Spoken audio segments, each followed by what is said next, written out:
शुरू अल्लाह सुब्हानो ताला के बबरकत नाम से जो बड़ा मेहरबान निहायत रहम करने वाला। नाज़रीन, आज की नई वीडियो में आपको वेलकम कहते हैं। आज एक ऐसी वीडियो पे रिएक्शन देने वाली हूँ जो कि दिल के बहुत ज़्यादा करीब है, नेचर के बहुत करीब है और जिसको सुनकर आपके रूह को सुकून मिलेगा, आपके दिल को ताकत मिलेगी और अल्लाह सुब्हानो ताला पे आपका ईमान पक्का और पुख्ता होगा। इस वीडियो का टाइटल है the kingdom of Allah now your creator by engineer Mohammad Ali Mirza. ये वीडियो बहुत पुरानी है, लेकिन इस वीडियो पे रिएक्शन करने का मकसद ये था कि आपका ईमान ताज़ा हो, मेरा भी ईमान ताज़ा हो। साथ ही साथ आपको बताती चलूँ कि मिर्ज़ा अली इंजीनियर साहब को कौन नहीं जानता, ये किसी तारीफ़ के मोहताज नहीं। अल्लाह सुब्हानो ताला ने इनकी ज़बान के अंदर ऐसी शीरी और लज़्ज़त रखी है कि हर सुनने वाले के दिल पर जाके इनकी बात लगती है। और अल्लाह सुब्हानो ताला से दुआ है कि अल्लाह सुब्हानो ताला इनको ज़ाय खैर अता करे दुनिया और आखिरत में। और चलिए उस वीडियो की तरफ चलते हैं जिसका मैंने जिक्र किया था आपसे। वीडियो देखने और सुनने के बाद आपसे अब दोबारा मिलती हूँ और फिर अपना ओपिनियन रखूंगी कि इस वीडियो को देखने के बाद क्या कुछ सीखा और क्या कुछ समझने की बात मिली। और वीडियो देखने के लिए बहुत एक्साइटेड हूं मैं। चलिए वो वीडियो देखते हैं, देखने के बाद आपसे मिलते हैं। लोग कहते हैं ना वायरस बड़ा खतरनाक है, बैक्टीरिया सबसे खतरनाक वायरस जो है ना इंसान है। बिल्कुल सही। इससे खतरनाक कोई बैक्टीरिया नहीं है। हजारों वायरसेस और बैक्टीरिया जो है ना वो रोजाना इंसान के हाथों मर जाते हैं, लाखों। जो हमारा इम्यूनिटी सिस्टम है, अदरवाइज तो यहाँ आए दिन जनाब वबाएं फैली हो, इंसान मारी जाए। हमारे अंदर अल्लाह ने ऐसा सिस्टम रख दिया है कि जब वायरसेस या बैक्टीरिया जाते हैं वो तो कभी कभार इंसान बीमार होता है ना, वरना ये तो जा रहे तो रोजाना थोक के हिसाब से वो सिस्टम उसकी मुखालफत करता है, उनको मार देता है। ये मैदा देख ले क्या चीज है, गोश्त की चीज बनाई है, आप इसमें जनाब बोटी डाल दे वो भी हजम होकर निकल जाती है, आप सब्जी डाल दे वो भी हजम होकर निकल, ऐसा तेजाब का सिस्टम बिल्कुल ऐसे ही मैदा ऐसे इसी तरह काम करता है। अगर मैदा खराब हो जाए तो फिर हम गए। अल्लाह तबारक व तआला ने इसको ऐसा मैनेज किया है। अब ये सिर्फ दिल को देख ले आप, 1 लाख दफा रोजाना सब धड़कना है, 1 लाख दफा रोजाना बगैर किसी बैटरी के। और खाली धड़क नहीं रहा सर, 10,000 लीटर खून पंप कर रहा है पूरे जिस्म के अंदर। ये कोई यूपीएस भी नहीं काम कर सकता। एक बंदे बेशक ऐसे एक इंसान का दिल कोई भी नहीं चला सकता सिवाय अल्लाह की ज़ात की। लाख 1.5 लाख रुपए ले रहे होते हैं, उसमें बंदा जिंदा नहीं रहता, सिर्फ दिल को मजबूरी तौर पे चला रहे होते हैं। मेडिकली उसकी मौत हो चुकी होती है। और जिस्म में नसों की जो लेंथ है ना सर, वो इतनी ज्यादा है कि एक इंसान की अगर नसें जोड़ी जाए ना तो जमीन के 2.5 चक्कर लग सकते हैं जी। 1 लाख किलोमीटर बनता है, यानी सिर्फ मेरी नसें ऐसे जोड़ी जाए ना तो 40,000 सर्कमफ्रेंस है जमीन का। यानी जमीन पे आप यहाँ से चले और गोल पूरा चक्कर काट के यहाँ आए तो 40,000 किलोमीटर है। 2 चक्कर 2.5 चक्कर काटे जाएंगे एक बंदे की नसों को जोड़ने के। और ये सारी नसों के अंदर खून जाता है। और सर ये तो भी सिर्फ नसें हैं, ये नसों में जो खून जाता है ना ये आगे फिर हमारे जिस्म के सेल्स तक पहुंचता है। और सर सेल्स की तादाद जो है ना वो लाखों में नहीं है, वो करोड़ों में भी नहीं है सर, वो अरबों में भी नहीं है। सुभान अल्लाह, अल्लाह अकबर। 1 ट्रिलियन जो है ना वो 1000 अरब के बराबर होता है। और अरब तो मैंने आपको बता दिया क्या है, कितनी खतरनाक है अरब। 1000 अरब हो तो 1 ट्रिलियन बनता है। तो 100 ट्रिलियन सेल्स हर बंदे के अंदर मौजूद है, एक एक बंदे के। उनके अंदर ऑक्सीजन जाती है, उसकी डिवीजन होती है। और अगर ये खुलियों की रिप्रोडक्शन डिस्टर्ब हो जाए तो कैंसर बन जाए। सर एक इंसान के 100 ट्रिलियन सेल्स उनके ऊपर कंट्रोल कर सकता है कि ये सही सही काम करें। पूरी दुनिया के इंसान मिलकर भी खुली हिसाब रख सकते एक बंदे थे, तो किसने हिसाब रखा? अल्लाह। 100 ट्रिलियन सेल्स। साइंटिस्ट कहते हैं कि इतना बड़ा फिगर है कि अगर इंग्लैंड जैसे 30 मुल्क हो, कितने 30 मुल्क इंग्लैंड जैसे, और 30 के 30 सिर्फ दरख्त ही उगे हुए हैं उसके ऊपर, उन दरख्तों के जितने पत्ते होंगे ना वो 100 ट्रिलियन सेल्स बनते हैं जो एक बंदे के अंदर अल्लाह ने डाल दिया।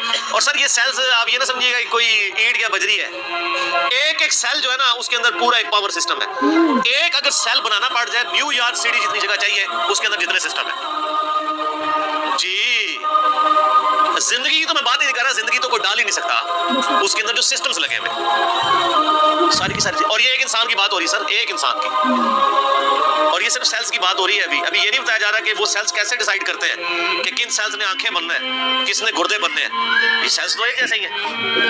ये कौन डिसाइड करता है माँ के पेट के अंदर कि ये जो एक गोश्त का लोथड़ा है इसने कुछ अर्से बाद डिसीजन करना है कि इसने इतने सेल्स ने मिलकर गुर्दा बना देना। और सर गुर्दा उसका भी फंक्शन भी बनाना है सर, खाली गुर्दा नहीं बनाना, इसने दिल बना देना है। और साइंटिस्ट कहते हैं आंखें तो समय से बाहर है कि इसके अंदर तो शीशा है, गोश्त में कोई ऐसी चीज नहीं तो शीशा बना दे, शीशा भी बन जाता है। और खाली बनता नहीं है, उसके अंदर बिनाई है। सिर्फ आंख में मैं बोलूँ ना मेरे भाई 1 घंटा चाहिए, ये आंख क्या चीज बना दी अल्लाह ने। फिर फेफड़े, गुर्दे, मेजर है। एक एक बंदे की ये चीजें कंसिडर करें तो इंसान ये मिरेकल है। लेकिन इंसान खुद बहुत, यही तो अल्लाह ने फरमाया सनुरीहिम आयातिना फिल आफाक़ि व फी अनफुसिहिम, अनकरीब ज़मीन व आसमान में और तुम्हारी जानों में ऐसी निशानियां दिखाएंगे तुम चीख उठोगे कि अल्लाह हक है। सर एक बीज के अंदर इतना डाटा मौजूद है कि जितनी इंसानी तारीख में किताबें लिखी गई हैं। ये सीड खुद अल्लाह ताला का बहुत बड़ा मौजज़ा है। एक बीज आप जमीन में बोते हैं तो 6 अरब गुना बड़ा दरख्त बन जाता है। और अरब तो आपको पता है कितना होता है, 6 अरब गुना बड़ा दरख्त उस एक बीज। और ये बीज तो आपको सिर्फ नजर आ रहा है ना, जमीन और आसमान की सारी मखलूकात मिलकर एक बीज नहीं बना सकती, एक बीज नहीं बन सकता। आपको तो एक बेकदर नजर आ रहा है, लेकिन सर इस बीज के अंदर वो डाटा है, एक एक चीज प्रोग्राम है कि इससे जो दरख्त बनना है उसके पत्तों का कलर क्या होगा, उसके तने का साइज क्या होगा, इससे फ्रूट कौन सा उगना है, उस फ्रूट के पकने की टाइमिंग क्या होगी। एक एक जो डाटा है ना वो ये हार्ड डिस्क, ये बीज है। और सर आपने तरबूज कभी काटा है, उसके अंदर कितने बीज निकलते हैं। आजकल सर्दियां, अमरूद खाया है, कितने बीज निकलते हैं। एक एक बीज के अंदर करोड़ों अमरूदों का डाटा मौजूद है। जाहिर है कि जी आप एक बीज को बोएंगे तो एक और दरख्त निकल आएगा सर, उसके साथ सैकड़ों हजारों अमरूद लगेंगे। एक दफा नहीं आप तोड़ेंगे, अगले सीजन फिर लग जाएंगे। वो निकला किससे हुआ है, एक बीज से। और वो एक बीज खुद उन हजारों बीजों में से है जो एक अमरूद से निकलते हैं। एक अमरूद ही जो है अनबिलीवेबल चीज है। मैं तो यकीन करें जब ये यानी तरबूज काटता हूं मैं परेशान हो जाता हूं कि कहां बीच में एडजस्ट किए हैं बीज। और ये जो तरबूज आप काट रहे हैं सर, ये आप अरबों तरबूज काट रहे हैं, क्योंकि हर बीज के अंदर एक तरबूज है। और वो जो उस बीज से तरबूज निकलेगा उसके अंदर कितने आगे बीज होंगे, और उन बीजों को बोएंगे तो उनसे आगे कितने तरबूज निकलेंगे। और अब कोई बेवकूफ होगा ना जो कि ये खुद ब खुद हो रहा है, अगर वो कहते हैं खुद ब खुद हो रहा है तो आप करके बता दो। हम आपसे कहते हैं कि आप बीज बना दें, बीज बना के वो बता दो। इससे भी आसान क्वेश्चन देते हैं आप, बीज तो नहीं आप बना सकते। हम आपको अंडा देते हैं तोड़ के, आप उससे चूजा बना के बता दो। अंडा तो बनाने का आपको कह ही नहीं सकते ना जनाब, वो तो आपको भी पता है।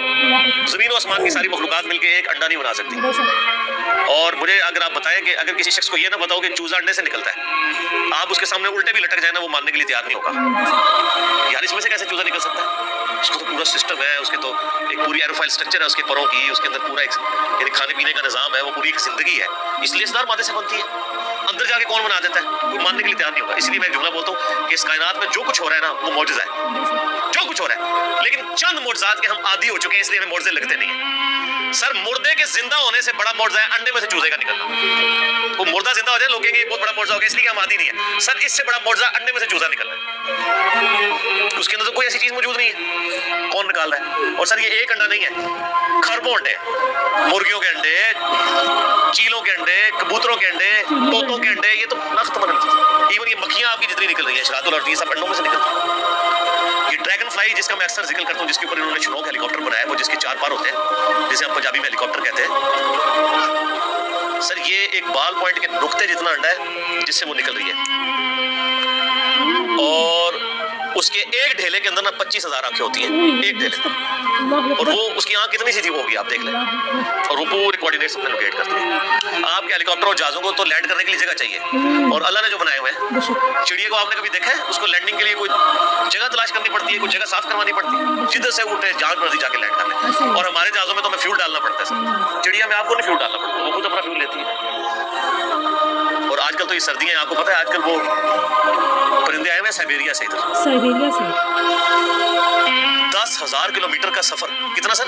10,000। बोइंग 747 में एक दफा टैंकी फुल करे ना, वो भी 8,000 किलोमीटर उड़ता है इंजनों के साथ। और ये नाजुक सा परिंदा जिसको आप सुरखाब के पर सुना भी है, सुरखाब आप देख ले कितना सा, इतना सा परिंदा होता है अगर पर फैलाए तो। और वो उन परों में वो ताकत, बिल्कुल नाजुक से पर है सर, 10,000 किलोमीटर उड़ के आता है बगैर खाए पिए जी, स्टेज है कोई नहीं।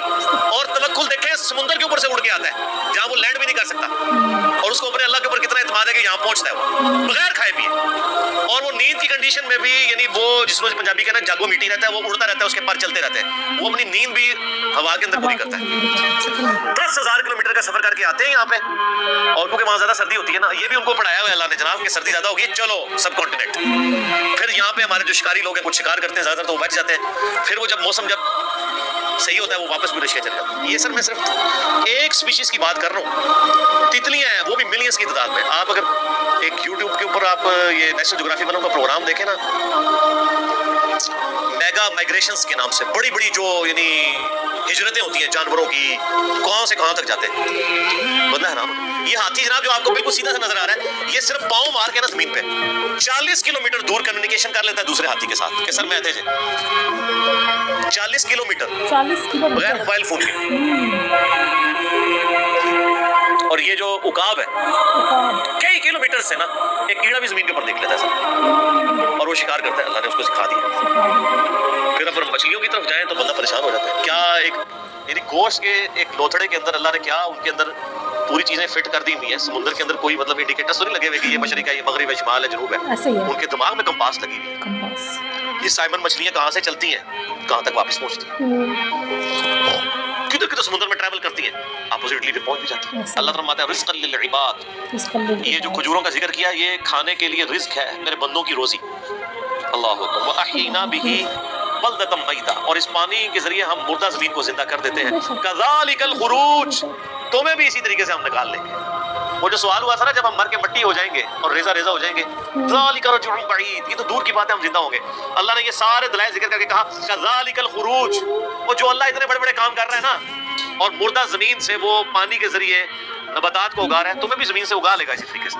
ये टेंशन ना लो, ये अल्लाह कैसे करेगा, अल्लाह के लिए कोई मसला है। अल्लाह ताला इससे ज्यादा मुश्किल काम ऑलरेडी कर रहा है, जो तुम देख रहे हो। देख रहे हो ना सर, हम नहीं देखते हैं जनाब बारिशों की वजह से जमीन के अंदर से नबातात देख रहे हैं, और ना भी देख रहे हो, ये हमारी जिंदगी इस बात का सबूत है। आज अनाज नबात हो रहे हैं, सारे मरे पड़े होंगे, तो ये अमली तवातुर है, सबको पता है कि ये हो रहा है। और अल्लाह हमारा रिज़्क़ लिल इबाद, ये हमारे बंदों के लिए रिज़्क है जो हम उगा रहे हैं। अब इसके अंदर भी क़यामत मुज़मिर असद, वो बीमार लोग जब डॉक्टर के पास जाते हैं ना, तो वो डॉक्टर कहते हैं और डॉक्टर साहब ऐसे चावल खाते सर, बस तबीयत खराब होगी। अब चावल तो मना थे, तो जो सियाने डॉक्टर होते हैं वो कहते हैं जनाब गोली भी ध्यान दीजिए होती है ना, इतनी सी गोली बंदे को ठीक कर देती है और जहर की इतनी सी गोली बंदे को मार देती है। तो इतने चावल तो बहुत ज्यादा होते हैं, यानी रिस्क है चावल, लेकिन अगर वो भी हमारे जिस्म रिस्पॉन्स ना करे उसको, तो मान लीजिए बीमारी बन जाता है। तो ये जमीन में जितनी चीजें हम खाते पीते हैं, अगर ये कंपैटिबल ना हो, इसके लिए कंपैटिबिलिटी का लफ्ज इंग्लिश में इस्तेमाल होता है हमारे जिस्म के साथ।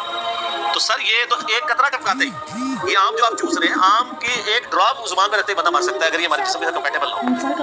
एक कतरा मारने के लिए काफी है। तो रिस्क लेने के बाद में क़यामत मुज़मिर है कि हमने ये सिर्फ चीजें उगाई नहीं है, बंदों के साथ कंपैटिबल कर दिए कि ये खाएंगे, इनके जिस्म हजम करेंगे। देख रहे हैं इंसान गोश्त भी खाता है जनाब, सब्जियां भी खाता है, किस तरीके से हजम होती है। अगर ये हजम ना हो, जुबान पे रखते ही बंदा मर भी सकता है। आप जरा शेर के सामने ताज़ा तरकारी ला के रखते हैं जनाब, उगा के, वो जनाब उसको सूंघेगा भी नहीं, क्यों, उसको पता है मेरा रिस्क नहीं है। और बकरी के सामने आप ला के बेहतरीन जनाब छोटे गोश्त का, या छोटा गोश्त तो चलो उसी का होगा, वो कहेगी यार मैंने खा दी, कीमत ही ना हो जाए, मुर्दा भाई का गोश्त, वो तो सामने जनाब मछली ले आके रख दो, तुम मोटा गोश्त ले आके रख दो, खाएगी बकरी? तो देख ले कंपैटिबल। और फिर जो अल्लाह ने दूध बना दिया है, और सूरत अन-नहल में अल्लाह ताला फरमाता है ना कि गोश्त और गोबर के अंदर से, खून और गोबर के अंदर से हम तुम्हें दूध पिलाते हैं। सर दूध की तो आपको इंपॉर्टेंस का नहीं पता, इस वक्त जितनी इंसानियत जिंदा है दूध के ऊपर है। दूध खत्म हो जाए ना तो बच्चे बड़े नहीं हो सकते। अभी आप रोटी खा रहे हैं ना, बचपन तो सामने दूध पिया हुआ है। इंसानियत जो बड़ी हुई है वो किसके ऊपर हुई है? दूध के ऊपर। अगर दूध ना हो, ये दूध भैंसे देना या गाय बंद कर दे, तो सर इंसानियत ने कहां से बढ़ा? ये आप खुश्क भी पैकेटों का दूध भी जो है वो उसी से बनाया है। अफ़अईना बिल खल्क़िल अव्वल, क्या हम पहली दफा बनाकर थक गए हैं? हाय हाय, पहली दफा को काम करना जो है ना मुश्किल होता है, दोबारा तो बड़ा आसान होता है। ये भी कुरान पाक में आयत आती है कि जिसने पहली दफा पैदा किया वो दोबारा पैदा कर सकता है। तो अल्लाह ताला हमारे क्या हम पहली दफा बना के थक गए? बल हुम फी लब्सिम मिन खल्क़िन जदीद, बल्कि असल में ये दोबारा पैदा होने के बारे में शक में पड़े। शक में क्यों पड़े? सर अपनी मर्जी की जिंदगी गुजारना चाहते हैं, वरना कायनात के अंदर तो कितने, मैंने फिजिकल फिनोमेना ऑफ नेचर्स का जिक्र किया, वो काफी इंसान को खुदा तक पहुंचने। और मैं एक अक्सर जुमला बोला करता हूं, God is the only explanation of all the physical phenomena in this universe. इस कायनात में होने वाले हर फिजिकल फिनोमेना की एक्सप्लेनेशन गॉड है। साइंस हमें ज्यादा तक कहां तक ले जाएगी? साइंस सिर्फ डिस्कवरी करती है। पहले अगर अंडे की वो उन्होंने डिस्कवरी की कि अंडे के अंदर चूजा बनता है, और उसके बाद फिर एक और स्टेप तय हो गया कि उसमें केमिकल रिएक्शंस क्या होते हैं। आप जितना मर्जी करें, आप डिस्कवरी से एक एक स्टेप और तय करते जाएंगे, लेकिन करेंगे डिस्कवरी, अंडा को बना नहीं सकेगा, चूजा को बना नहीं सकेगा। इसीलिए बायोलॉजी का ये लॉ फाइनल हो चुका है कि living things can never be created out of non living things. मुर्गी नहीं अंडा देना है तो उसमें से चूजा निकलना है सर, अंडा को बना नहीं सकता। अब वो अंडा आप चाहे चूजे के नीचे रख दें, चाहे आप उसको किसी मशीन के अंदर रख दें, यानी वो चूजा निकलना है उस अंडे को मुर्गी के नीचे रखने से मशीन में, लेकिन वो मुर्गी नहीं अंडा देना, बना नहीं सकती। लिविंग थिंग्स जो है वो नॉन लिविंग थिंग्स से नहीं बन सकती, लिविंग थिंग्स ही। तो ये साइंस ज्यादा डिस्कवरीज करती है। अल्टीमेटली जब पूछा जाता है कि हाउ, कैसे हो रहा है, वो कहते हैं it is physical phenomena of nature. हमसे सिर्फ आप ये पूछें कि व्हाट और व्हाई, क्या हुआ, ज़लज़ला हुआ, क्यों आया, टेक्टोनिक प्लेट्स की डिस्टर्बेंस, कैसे हो गया, किसने डिसीजन कर दिया, वो कहते हैं it is physical phenomena of nature. इसी के पीछे तो खुदा है जो डिसाइड करता है कि किस वक्त क्या काम होगा। तो जितने भी कायनात के अंदर अवामिल हैं उनके पीछे एक डिवाइन सोर्स है। आप उसे सुपरनेचुरल एजेंसी कह लें, सुप्रीम बीइंग कह दें, सुपरनेचुरल अथॉरिटी कह दें, आप भगवान कह दें, आप खुदा कह लें, आप गॉड कह लें, आप अल्लाह कह लें, वो एक ही है। तो नाज़रीन, अपनी राय रखने से पहले एक बार कहूँ कि अल्लाहु अकबर कबीरा वल्हम्दुलिल्लाहि कसीरा व सुब्हानल्लाहि बुकरतन व असीला। बेशक इसमें कोई शक नहीं कि अल्लाह सुब्हानहु व तआला ही वो वाहिद ज़ात है कि जो हर चीज़ करने पर कादिर है। और अल्लाह सुब्हानहु व तआला का शुक्र है कि अल्लाह सुब्हानहु व तआला ने हमें तौहीद जैसी नेमत से नवाजा, अल्हम्दुलिल्लाह। मैं ख़ुद भी अक़ीदा तौहीद की अल्हम्दुलिल्लाह बहुत पाबंद हूँ और इस वीडियो को देखने के बाद और भी ईमान ताज़ा हो गया, अल्हम्दुलिल्लाह। और इस वीडियो में बहुत कुछ जानने को मिला, जैसे कि उन्होंने जिक्र किया तरबूज खाते हैं, उसके अंदर से जितने भी बीज निकलते हैं वो सारे पौधे होते हैं, और उसके बाद जो मुर्गी के अंडे में से जो बच्चा निकलना, ये भी अल्लाह की तौहीद की निशानी है। फिर इंसान के जिस्म के अंदर जो जरासीम होते हैं, जो हमारे दूसरे बैक्टीरिया जो हमारे लिए नुकसानदा होते हैं, उनसे लड़ते हैं। और अल्लाह सुब्हानहु व तआला ने जो इंसान बनाया, ये भी अल्लाह सुब्हानहु व तआला की तौहीद की बहुत बड़ी निशानी है। तो एक इंसान जब इन निशानियों के ऊपर गौर करता है तो फिर इंसान अल्लाह सुब्हानहु व तआला से बहुत करीब हो जाता है। उसे दुनिया से लगन कम होती है, उसे अपने आखिरत की फ़िक्र होती है कि हमें अपना अकीदा दुरुस्त करना चाहिए। जैसा कि अली भाई ने इस वीडियो के अंदर जिक्र किया कि एक इंसान के जो दिल का निज़ाम कैसे चलता है, बच्चे की पैदाइश कैसे होती है, बच्चे की नशोनुमा कैसे होती है, एक बीज के अंदर से कैसे अल्लाह सुब्हानहु व तआला एक फल को, एक पौधे को एक तनावर दरख्त बनाते हैं। यकीन जानिए व्यूज़, इस तरह की वीडियो देखने से आपकी ना कैफियत एक बदल जाती है। आप ना अपने आप को एक और ही दुनिया में महसूस करते हो, और जिस इंसान को अल्लाह सुब्हानहु व तआला तौहीद की रोशनी से नवाज देते हैं, उसकी ज़िंदगी का महवर ही और हो जाता है। शिरक बहुत बड़ा गुनाह है, अल्लाह सुब्हानहु व तआला से किसी को शरीक नहीं ठहराना चाहिए। ये बहुत बड़ा कबीरा गुनाह है। ये है कि अल्लाह सुब्हानहु व तआला हर चीज़ करने पर कादिर है। ये बहुत एक यूनिक टॉपिक है और ये इतना गहरा टॉपिक है कि इस पर बोलने के लिए आपको घंटे भी कम हैं। अल्लाह सुब्हानहु व तआला, मैं अपना बताऊं कि जब से मुझे अल्लाह सुब्हानहु व तआला ने तौहीद की रोशनी से नवाजा है, तो अल्लाह सुब्हानहु व तआला पे इतना प्यार आता है, इतना प्यार आता है कि मैं कहती हूँ कि आप बस अल्लाह सुब्हानहु व तआला के कलाम सुनो, उससे बातें करें, उससे अपने दिल के हाल बयान करें। अल्लाह सुब्हानहु व तआला हर चीज़ करने पर कादिर है। वीडियो का एहतमाम करेंगे इस बात पर। अल्लाहु अकबर कबीरा वल्हम्दुलिल्लाहि कसीरा व सुब्हानल्लाहि बुकरतन व असीला। दुआ में याद रखिएगा, अपना बहुत सा ख्याल रखिएगा। मिलते हैं एक नई वीडियो में एक नई रिएक्शन के साथ। अल्लाह निगहबान।